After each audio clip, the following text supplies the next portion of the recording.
menambahkan nama saya Clarissa Tania Tunggal dengan NPM 61621011032. Dan saya di sini akan menjelaskan tentang latihan 5.3.13 yang berbunyi berikut. Menggunakan notasi dari contoh 5.3.5, tunjukkan bahwa persamaan 5.3.4 itu benar. Nah, jadinya kita akan menggunakan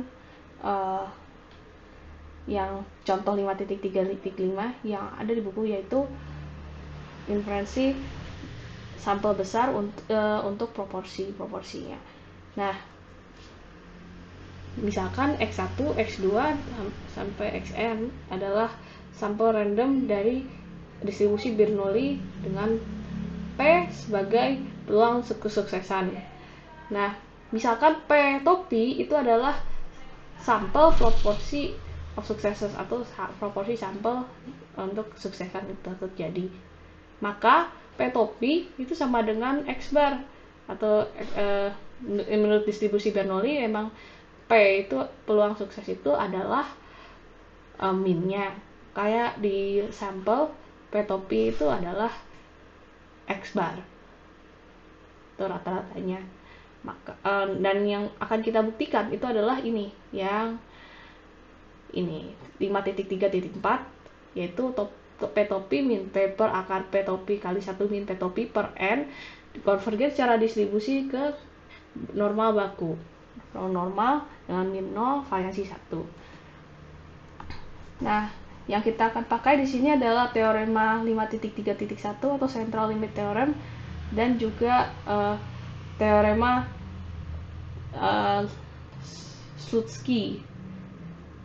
Sama kita juga pakai example 5.1.1. Oke. Yang pertama dari central limit theorem, kita ketahui bahwa akar n dikali xn bar min mu per sigma konvergen secara distribusi ke normal baku. Nah, dari yang soal yang kita miliki, yaitu yang xn berdistribusi Bernoulli, kita bisa masukkan akar n dikali akar buka kurung P topi min P per akar dari P dikali 1 min P, itu konvergen secara distribusi ke N 0,1 atau normal baku. Nah, dari example 5.3.1 ini yang merupakan dari sampel yang besar juga, yaitu tapi secara umum. Jadi ini xn bar min mu per S per akar n. S ini adalah standar deviasi dari sampel besar. Kalau misalnya sigma itu memang dari distribusinya, S itu dari sampelnya saja. Nah, ya kita akan mencoba memunculkan bentuk yang seperti di CLT ini CLT central limit theorem. Nah, caranya adalah dengan mengalikannya dengan sigma per sigma. Nah, jadi kita bisa dapatkan sigma per S dikali akar N kali X Pn bar min mu per sigma. Nah, perhatikan bahwa sigma per S sama dengan akar P kali 1 min P per akar P topi kali 1 min P topi. Ini karena yang sigma itu distribusinya, yang P yang ini, dan yang P topi yang dari sampelnya. Jadi yang S ini pakai P topi. Keduanya ini adalah akar dari variansi dari distribusi Bernoulli. Nah, yang ini. Oke. Diketahui kalau mereka ini konvergen secara peluang ke 1.